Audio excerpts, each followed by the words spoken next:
Hello everyone.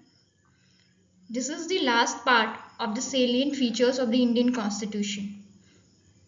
So let's see rest of the features. Single citizenship. Constitution of India recognizes single citizenship unlike USA where dual citizenship exists. So what are the purpose behind single citizenship? To help promote unity, fraternity amongst people of different reasons. So in USA, we know there exists dual citizenship. In USA, a person can be citizen of a particular state and also of the USA. Right? For example, can be the citizen of New Jersey. Okay, but this is not in the case of India.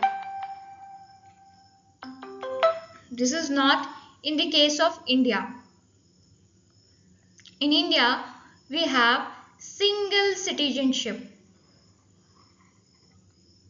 In India, person cannot be the citizen of Jharkhand and the citizen of India. Here, the person X can only is the citizen of India. He or she will not be the citizen of any particular state, Jharkhand, Maharashtra, Gujarat, any state. Why? Why in Indian Constitution the provision of single citizenship has been added unlike USA? Because it promotes unity, fraternity amongst people of different reason.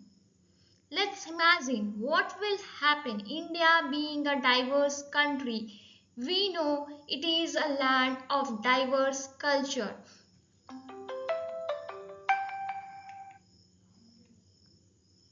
It's a diverse culture, right?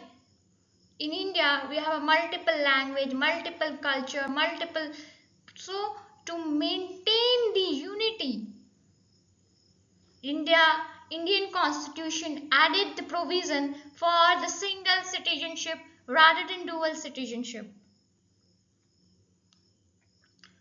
What will happen? Imagine what would happen if a person in India, person X, is the citizen of Maharashtra.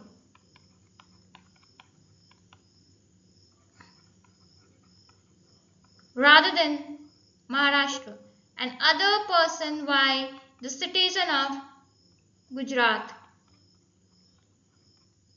It will not lead to the sense of fraternity among the person X and Y. X will say, yes, I am the citizen of Maharashtra. It will lead to the regionalism. It might lead to regionalism. The same with the person Y. So in Indian Constitution, provision of single citizenship has been added to promote unity among different reason and to promote the fraternity.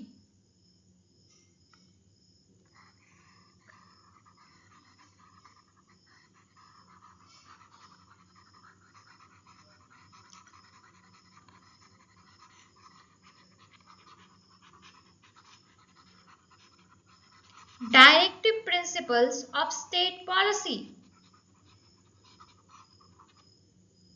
Directive principles state policy. It is enshrined in the part 4 of the Indian Constitution from Article 36 to 51. So in here, what is directive principle? We will understand. Here in the name itself, it said directive. Directive is given. To whom the direction is given? To state. Now, what do you understand by state? What is state in polity? In political science or polity, what is state? state is an entity which has supreme power over particular geographical territory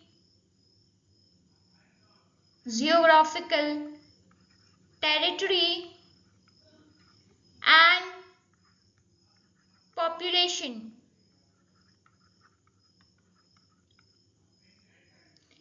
In the political science or polity, the state is not same as what we understand in the geography. It is different.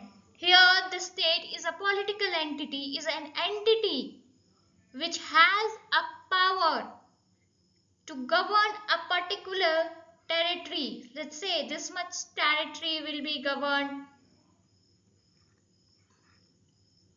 by the state and its population.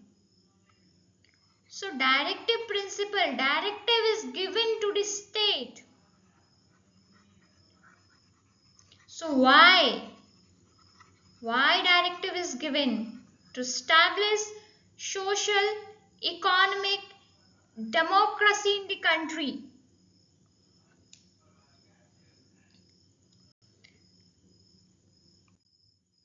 Social economic democracy aim is to seek welfare state. How the state can become welfare state? The state must establish social and economic justice.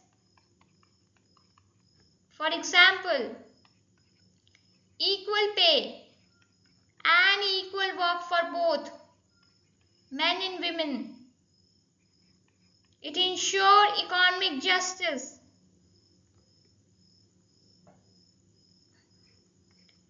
Social justice. How social justice will ensure?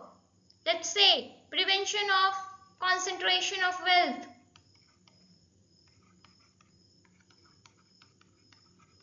So preventing per person to concentrate wealth, to accumulate wealth. What will happen if one person or a few person will accumulate all the wealth? Let's say A, B, C has all the wealth, let's say 80% of wealth, and rest C, D, E, F, Z, etc. have 20% of wealth in a village or in a city. What will happen? These people will become rich and these will become poorer and poorer. So it will lead to inequality.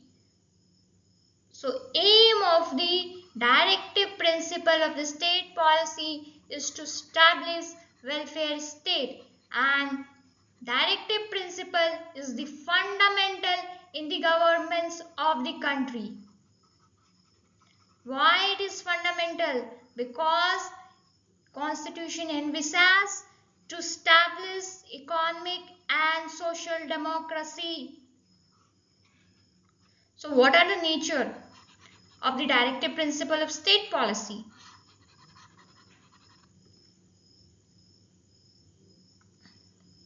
It is non-justiciable. Non-justiciable means a person cannot approach to the higher court, unlike fundamental rights. So why these provisions were made non-justiciable?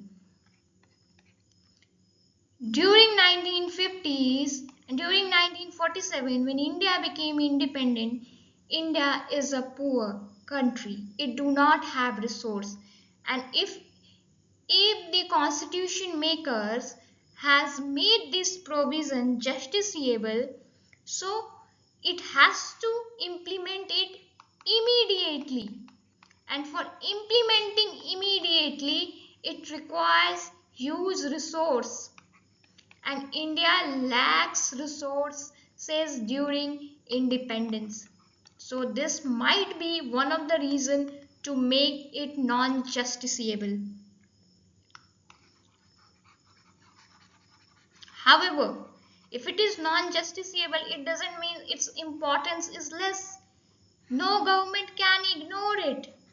Have you seen the political manifesto of the party? What we see? It is all whatever we see that they promise, like they promise to, they promise cash, direct cash transfer for women, for example in Jharkhand, Maiya Samman Yojana. So, what is the aim? Aim is to seek social and economic justice. So, social and economic justice is the aim of the DPSP. So, no political party can ignore to implement the directive principle of state policy. So, it is the fundamental in the governance of the country. And directive principle of state policy was inspired from the Irish constitution.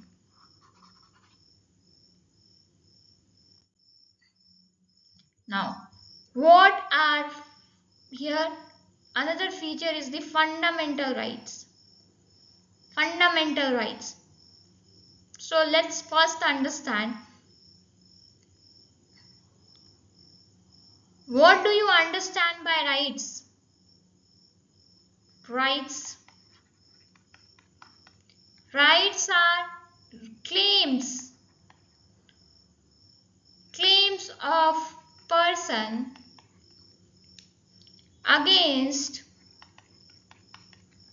against society, fellow being and government. Okay, rights are the claims of a person against society, fellow being and government. So if rights are the claim, can I go and claim I have a right to abuse? Can I go and abuse anyone because I can say that it is my claim? No, absolutely not. Why? Claims should be reasonable. It should be reasonable. For example, right to clean environment. It should be reasonable. Claims cannot be absurd. It should be reasonable. And so the rights are the reasonable claims of a person against society, fellow beings and government.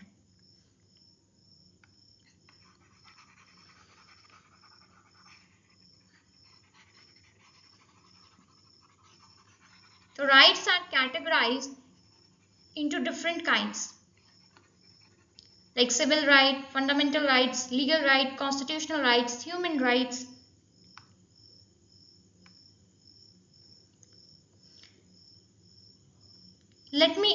Tell me, right to live. Person X or I myself want to live life. Right to live. What kind of right is this? Right to live.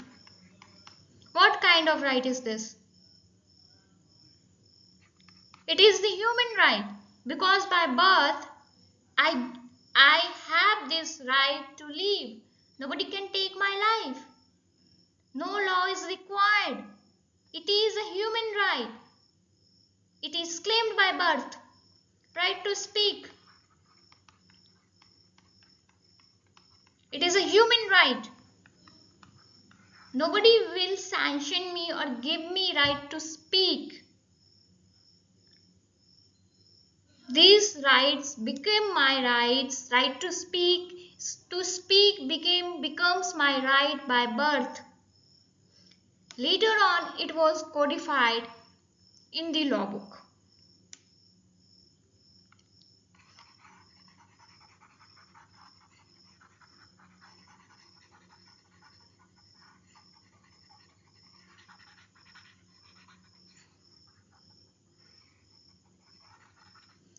Right to walk, right to move, right to, for example, to walk. It is a human right. By birth, I can drive, I can walk. I don't need any law or anything to sanction to walk. No, it is my right by birth. So it is a human right. Rights that we get from the birth by being as a human, we call it that those right as a human right.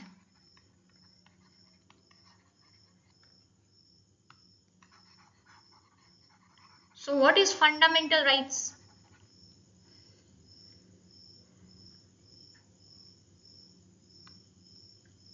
Why some rights are called fundamental rights? In Indian Constitution, the Part 3 of the Constitution from Article 12 to Article 35 is called the fundamental rights. Why? Why the rights are called fundamental? Fundamental rights are called fundamental rights because it is guaranteed by fundamental law of the land. What is fundamental law of the land of the India? Is the Constitution. Fundamental rights is guaranteed by the Constitution of India, which is the fundamental law of the land. So it is called fundamental rights.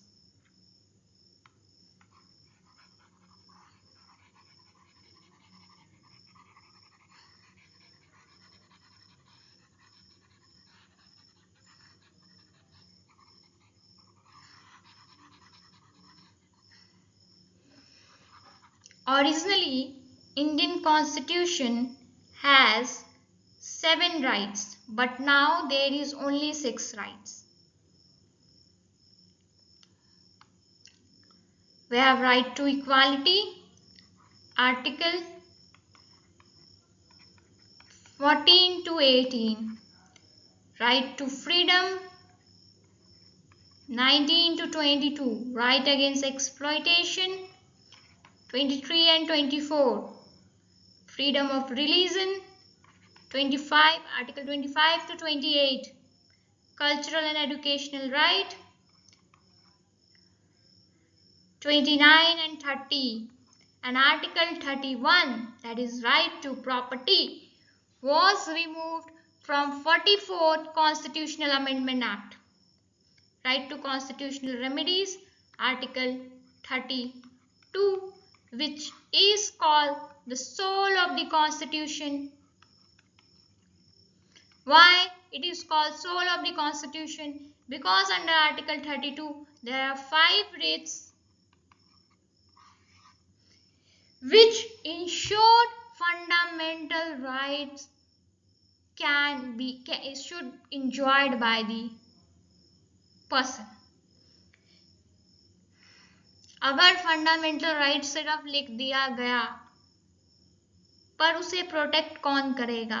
Article 32 is protecting the fundamental rights, hence it is called the soul of the Constitution. It is protecting the fundamental rights with the 5 writs that we will discuss later. So now we have 6 fundamental rights. Originally, Part 3 of the Constitution has 7 fundamental rights. Right to property, Article 31.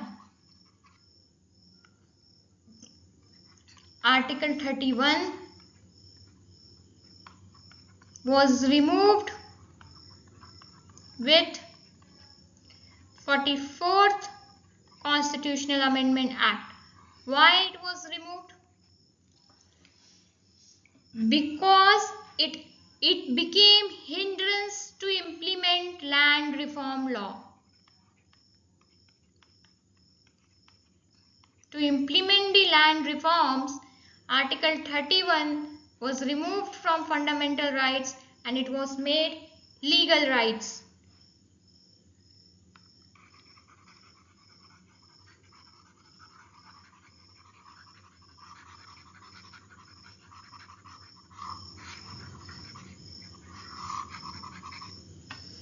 What are the natures?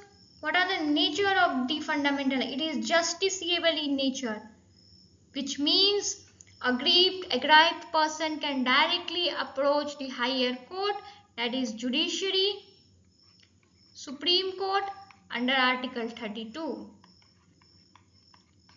Constitutional remedies, which is called the soul of the Constitution, and High Court under Article 226. Person whose rights are violated can directly go to the Supreme Court or High Court. It is known as a negative obligation. Why the fundamental rights are called negative obligations?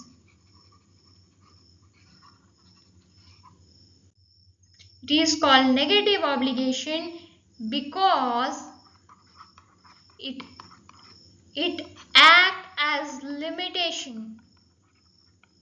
limitation on the power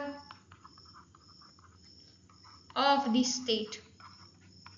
It restricts state from doing certain things, so it is known as negative obligation.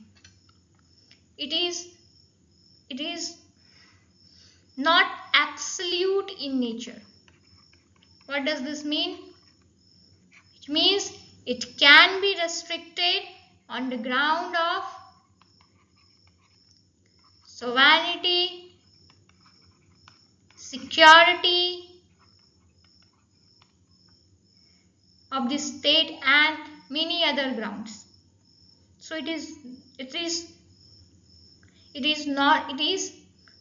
fundamental rights are not absolute, means it can be curtailed or restricted during emergency, national emergency. Fundamental rights can be restricted except Article 21, right to life and liberty.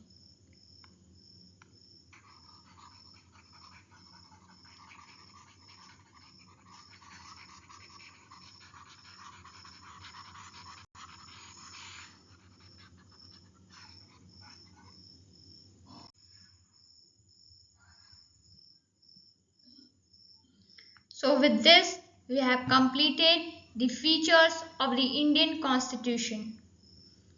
We have completed in the 4 parts. So I hope you understood. Let me know on which topic you want me to do next lecture. Thank you.